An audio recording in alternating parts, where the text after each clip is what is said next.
मोदी जी आप प्रधानमंत्री कैसे बनोगे? मोदी जी आप और आपके बहुत सारे नेता लोग बोलते हैं कि आप चाय बेचते थे, चाय बेचने वाला आदमी आज देश का प्रधानमंत्री बन गया।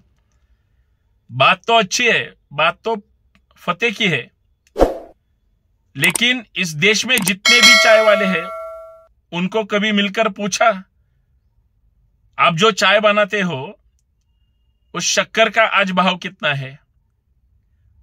आप जो चाय में दूध डालते हो उस दूध का भाव कितना है? आप जो चाय बनाने के लिए गैस लाते हो सिलेंडर कितने में मिलता है? हमें तो अपनों ने लूटा, गैरों में कहा दम था, हमारी कश्ती थी डूबी वहां पानी कम था।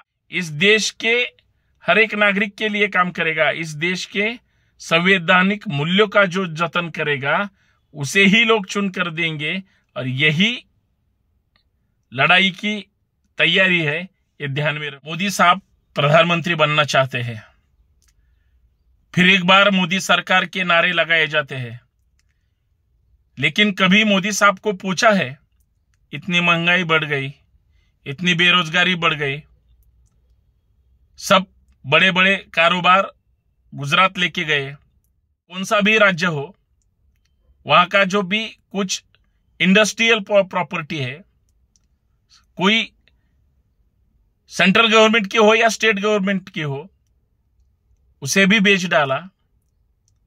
हमें जो चाहिए था वो तो नहीं मिला, लेकिन जो नहीं चाहिए वो भी नहीं मिला। मोदी जी आप प्रधानमंत्री कैसे बनोगे? मोदी जी आप और आपके बहुत सारे नेता लोग बोलते हैं कि आप चाय बेचते थे, चाय बेचने वाला आदमी आज देश का प्रधानमंत्री बन गया।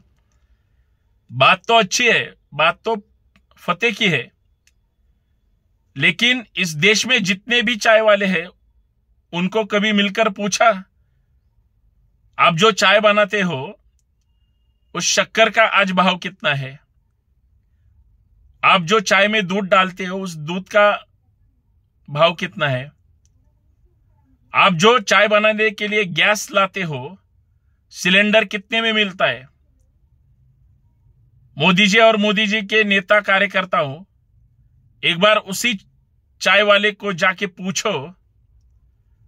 पहले तो 2014 से पहले 400 450 में सिलेंडर आता था घर में, अभी वही गैस सिलेंडर आपने तो 1100 या 1150 तक लेके गए। लोगों को दबाकर मारना या खाली फुकट में सब देना, ये तो कहां की इंसाफी है, ये तो नाइंसाफी है। लेकिन पूछेगा कौन, बोलेगा कौन, बात करेगा कौन, सवाल पूछेगा कौन? और शासन प्रशासन तो रास्ते पे आने नहीं देते, बातें करने नहीं देते, सही बोलने नहीं देते। अगर यही चलता रहा, तीसरी बार आपको अगर लोगों ने चुनाव में चुनकर दे भी दिया, आपको पता ही होगा कि पहले एक हिटलर होता था और हिटलर की चाल कैसी थी, जो हिटलर के खिलाफ जाएगा उसे कैसे रौंदा जाता था। आज पॉलिटिकल वॉर चेंज हो गया है, नेता लोग अलग अलग विचारों में और पार्टी में बट गए हैं, अच्छे लोगों को कोई पूछता नहीं। अच्छी लोग, जितने भी अच्छे लोग हैं वो टाइम पर बातें नहीं करते, अपनी भूमिका नहीं पेश करते, या जो भी कुछ होगा इस देश के खिलाफ या देश के साथ जो भी कुछ होगा, वो कहने बोलने वाले लोग अगर पैदा भी नहीं हुए तो क्या होगा इस देश का? हमारा कॉन्स्टिट्यूशन कहता है सबको बराबर का हक और सबको शिक्षा या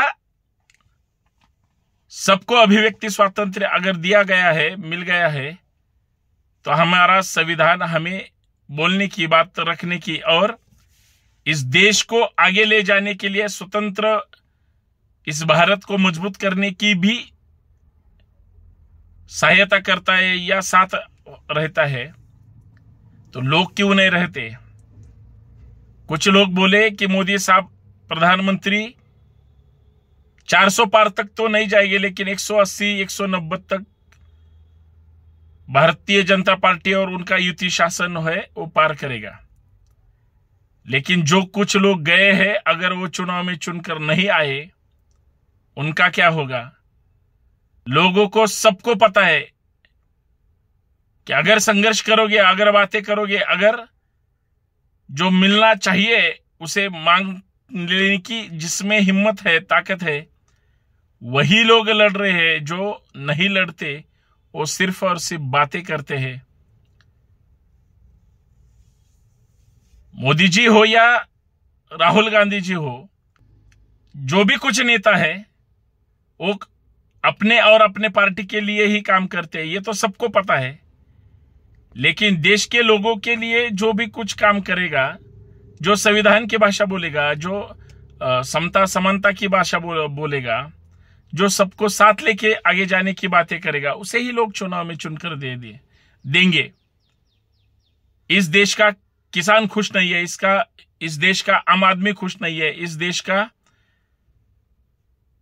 तरुण युवा भी खुश नहीं है, रोजगार नहीं है, सब भगा कर लेके जा रहे हैं। और फिर भी हम चुप बैठते हैं, चुप बैठकर हम सब सुनते हैं, हम बातें नहीं करते। और फिर एक बार उसी लोगों को अगर आप मतदान डालोगे या चुनकर दे दोगे, तो इस देश के लोकतंत्र का क्या होगा, यह भी सोचने वाली बात है।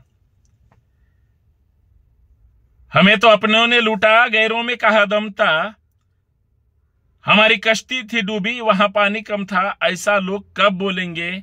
जब चुनाव का जो सीजन है वो निकल कर जाने के बाद अगर आप क्रांति की भाषा करोगे, तो आप खुद को और दूसरों को फंसाने का और झूठ बोलने का काम कर रहे हैं। मुझे यही इस माध्यम से संतोष शिंदे ऑफिशियल हो या इस माध्यम से आपसे ही गुजारिश है, देश का प्रधानमंत्री कौन बने यह हमें लेना देना नहीं है। जिसकी संख्या भारी उसकी उतनी भागीदारी। लेकिन इस देश के हित के लिए जो काम करेगा, इस देश के हर एक नागरिक के लिए काम करेगा, इस देश के संवैधानिक मूल्यों का जो जतन करेगा, उसे ही लोग चुनकर देंगे। और यही लड़ाई की तैयारी है, ये ध्यान में रखो। बाकी आप तो जाने पहचाने और इधर उधर ध्यान देने वाले लोग हैं।